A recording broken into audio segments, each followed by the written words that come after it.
Welcome back. I'm looking forward today to going to Detroit. We're going to cover the Detroit Lions offensive line and the quarterback spot and look back at what may have happened during the 2019 season. This is very early in the 2020 offseason, so I'm very excited. I haven't made an in-depth Detroit Lions video yet. We've covered some of the other teams, but today we're going to talk about Detroit. So welcome aboard. I want to start with this right here, 3-12-1. In an ideal world, no matter what your season was the year before, you always just look at each position, each player, and try to see where you can improve. Because of this 3-12-1, though, there was a lot of stress, a lot of extra stress, a lot of worries about Matt Patricia maybe being let go or not being let go, depending on your viewpoint. Patricia will be staying. A lot of the defensive staff is gone, though. And what that does, though, and I don't really like that, worries after 2 seasons about a coach being let go, it just puts a lot of extra stress. The NFL's already filled up with enough stress as it is, enough worries about losing your job. And I've always felt like if you're going to hire a guy, you should give him at least 3 seasons, if not 4 seasons, to really give him a chance to settle in and do some things. And when you are faced after just 2 seasons, or in the Cleveland Browns case, after just 1 season, when you are faced with losing your job that quickly, your decisions get to be about how can I keep my job. They're not about how can I build a winner for the next 3 or 4 seasons, or how can I build a winner for the next decade. They really start to be about how can I just hang on to my job for 1 more season and not get fired. So I really don't like that. I don't like it when upper management handles it that way. But that's the kind of thing that they're under here. I don't think this is a playoff team anyway this year, even had Matthew Stafford stayed for the whole season. I just think that the defense was going to struggle this year no matter what. I don't think that's necessarily the coaching staff's fault, even though I think you would like to have maybe seen them compete better. Maybe take this 0-8 record and turn it into 2-6. Maybe this 3-4-1 record, maybe turn it into 4-4, or even a 5-3 record. Even so, you would have had a tough sale to try to get in the playoffs with that bad of a defense. Okay, so that's a lot of ifing. But that's what we're looking at right here. So Matthew Stafford, you can see the difference. When he's in there, it was 3-4-1. You're very competitive, and when he's out, you drop to 0-8. And so that's the biggest difference in the season, along with the defense. Here's your offensive rankings for the year. Okay, in yards per game, total yards per game, number 17 on the season. That's even with Matthew Stafford being out. Certainly, had Stafford been in, that number would have skewed up toward the top 10. I feel certain. Passing yards per game stayed up there at the top 10 because the Lions were down a lot and they had to pass the ball so much still.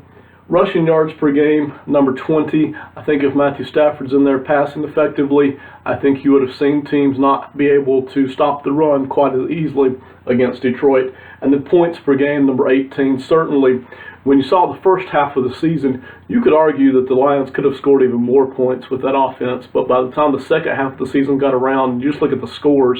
You don't have to see any of the yardage, but just the scores. It just kind of felt like a sick, weak defense. And that's simply because of Stafford being out. You could tell the difference immediately. So I think all of these numbers would have skewed upward towards the top 10 offense had there been Matthew Stafford playing all season long. Speaking of Matthew Stafford, in 2020, he's going to be making $26.7 million. So you got him under contract. Hopefully he comes back very healthy. You hope he can make a full recovery and come back very healthy. When he plays, this is a good quarterback. Performance is not necessarily the issue for Stafford. What has been the issue is how much money he's made over the years. That's a very big cap number. Now, as the years have gone on, Stafford's cap number looks better and better because there are more of the top quarterbacks passing him by on the pay scale chart. But one thing Detroit has had to fight here for a few years now, longer than some other teams have had to fight it, is a very large cap number there at quarterback. And we've seen some other teams, not all of them, but other teams who get a good rookie quarterback, how much of an advantage they have when they're not having to pay their quarterback much. When their quarterback's making $2 million a season, or $4 million a season, or even $8 million a season, you still have a boatload of money to develop in other positions that the Lions just haven't had now for quite a while because they're paying Stafford so much. So yes, I would rather have a quarterback who's good and cheap But after that, I'd rather have a guy like Stafford who's good and expensive, because I'm still going to be better than a lot of other teams in the league who have a cheap quarterback, but he's no good at all. Okay, so for the Detroit Lions, it's a double-edged sword. Yes, you've had a good quarterback for quite a while now, but you've also been having to pay him a lot of money for quite a while now. After Stafford, there really is nothing. Okay, you have Driscoll, Slaughter, and Blow. That's not unusual for NFL teams. It's very hard to have two good quarterbacks on the same roster. And in an average season, if the Detroit Lions had more winning seasons recently, and maybe even if they had more playoff appearances recently, and there wasn't quite so much pressure to win and to win right now, you could even think about drafting another quarterback in the second or third round to back up Stafford in case of an injury, just like this year, or in case Stafford starts to fall off performance-wise just due to age. You could actually think about that. That's not going to happen, I don't think, because Patricia and his staff are going to be under the gun so much, and even Quinn too, I think probably to a degree, going to be under so much heat just to keep their jobs. I don't think you're going to see them draft a quarterback in a normal offseason. It's something I would certainly consider, because you just have nothing here. Blow will be gone. He's a free agent. Slaughter and Driscoll will be back at very cheap prices. You really can't beat that for backup quarterbacks. Let's cover the offensive line. That's the main thing I want to cover today for the next probably 8 to 10 minutes. You have a very good offensive line, okay? It's not top 5 good, but it's top 10 good. This has been a very good offensive line. They do a pretty good job of protecting Stafford. They do a pretty good job of running the football when everything else is healthy and normal. This is a younger offensive line. Most NFL offensive lines aren't this good and this young, and most NFL offensive lines don't have this kind of depth. Okay, you've got Glasgow and Dahl, Ragnow, Decker, and Crosby are your 5 starters. Wagner, effectively, for all intents and purposes, is the backup, and what a great backup to have. You think about all the good seasons he's had for the Lions. His performance has started to tail off now, but still a tremendous backup for this past season, or if you want to have him for this next season. And even so, here with Wiggins and Ibushi, you just have better backups than most NFL teams have. A lot of NFL teams have almost no backups at all in terms of experience or even hopes of talent. The Detroit Lions have a good bit of not only the starting 5, but they've got the backups as well. So this offensive line is not only better than most in the NFL, it's in the top third, the top 10. It's younger than most, and it's deeper than most. And in addition, it's cheaper than most. They're paying 2 guys right now, Wagner, $12 million, Decker, $10 million. Everybody else is at $3 million or less for the upcoming season. So this offensive line has been really well built, and what you start to see here is how many resources they've invested into the offensive line. And by resources, I mean draft picks, okay? They've invested a lot of draft picks, high draft picks, over the past 4 and 5 seasons to get this offensive line to this degree. Now, that shows up in other places, okay? That's one of the reasons the defense isn't quite as good, okay? It's one of the reasons that you maybe don't have as many other offensive weapons as you would like to have.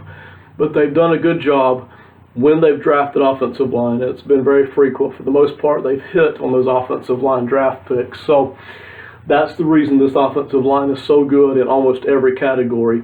Blocking against the run, helping Stafford out financially, age-wise, depth-wise. I mean, it's really well done. That may start to change this offseason, and here's why. Wagner is starting to show some age, and because of that, you have Decker and Crosby right here. Of course, Decker is an outstanding starting tackle, making $10 million this season. He'll be staying. He won't be going anywhere. You can count on him. With Crosby coming back, Crosby looks like he's going to be a very solid starter at tackle as well. You can count on both of these guys. Crosby's only going to be making $732,000. He doesn't have to be great or spectacular. You've got a guy right here in Decker who's pretty good already. If Crosby is just an average NFL tackle at $732,000, you have an absolute steal right there. And if you have these 2 guys at tackle, you have something that a lot of NFL teams don't have. Even good NFL teams a lot of times have a question at one of the tackle spots, and a lot of teams have questions at both the tackle spots coming up. You've got both of those kind of fixed and secure. You don't have to worry about that. So that really helps you bookend. It also gives you the luxury. If you've decided that Wagner has lost enough and that he's not going to be starting and that you don't want to pay that much for backup, you can let him go and save $6.1 million in cap space, okay? He's due 11.9.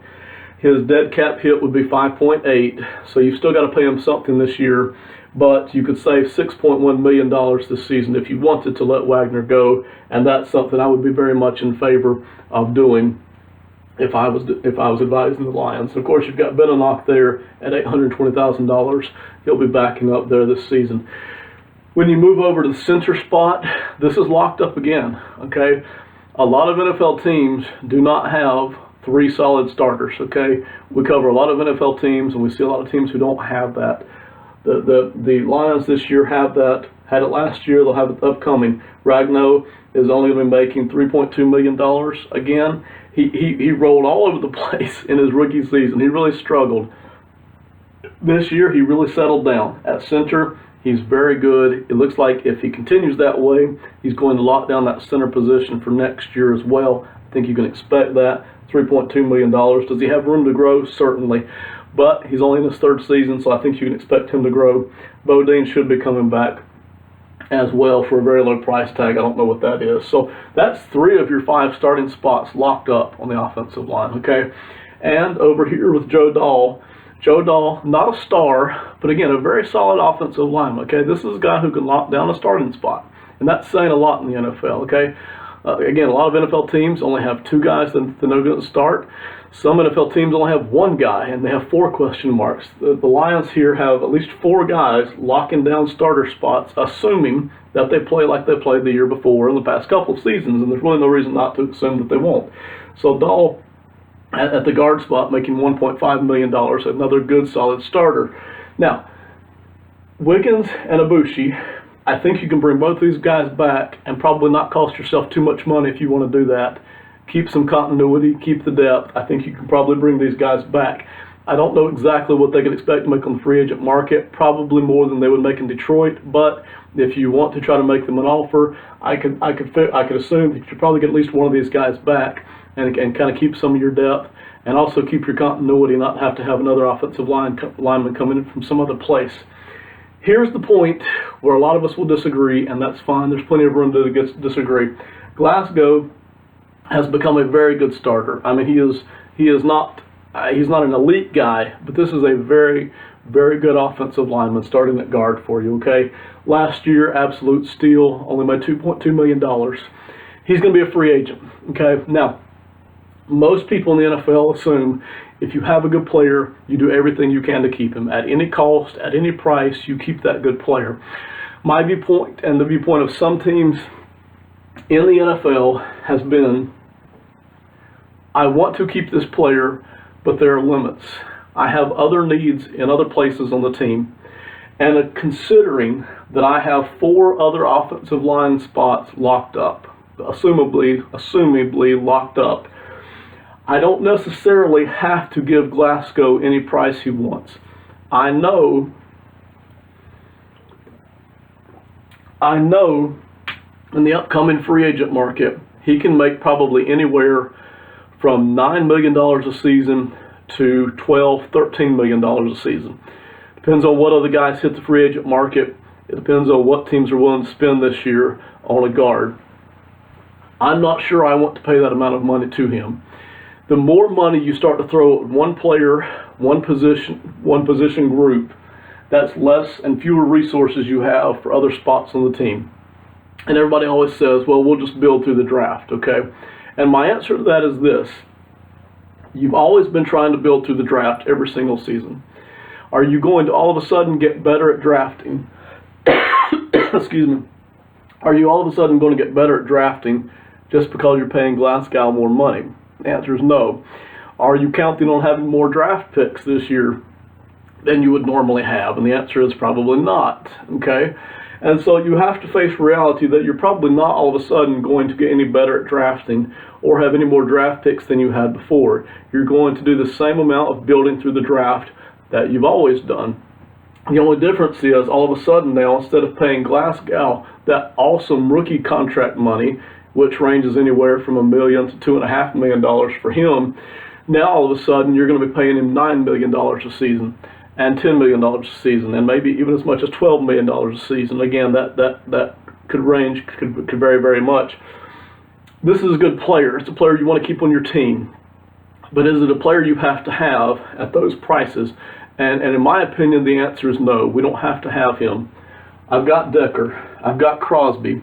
I've got Ragnow. I've got Dahl. I've got 4 offensive lineman spots locked up for next year, and probably at least 3 of those for the season beyond, okay? So I've got room. I would much rather spend a draft pick here, a high draft pick. And if you say, well, we've spent too many draft picks on the offensive line already in recent years, my preferred route, and this is my ultimate preferred route, is to go out and get a veteran, somebody who's a journeyman, somebody maybe like a Wagner, except not that much money, okay? And maybe pay a guy like that about $4, $5, $6 million over the next season or two to fill that spot until maybe some of my other draft picks that I invest start to develop. But I think I'll be fine with that. If I've got 4 good offensive lineman starters and 1 experienced veteran here who's making $4 and $5 million, I don't think my offensive line performance is going to suffer too much. Maybe instead of having a top 10 offensive line, I have a top 13 offensive line, okay? I just think that $9, $10, $12 million, whatever it is, could be better used in other places, okay? Now, some of you will disagree with that, and that's fine. Most NFL general managers disagree with that. In fact, very few NFL general managers see it my way. The overwhelming group thought in the NFL is do everything you can to keep a good player. Always, always do everything you can to keep a good player, because you can't win without that good player. And very often they weren't winning before when they had the good player on the cheap money. Okay, so that's just something to keep in mind about resources. But anyway, that's the offensive line. That's the quarterback. That's the overview for the season. Here in a few weeks, few days, we'll try to do the offensive weapons, the wide receivers, the tight ends, and then we'll move over to the defense. Thank you so much. We'll see you next time. Goodbye.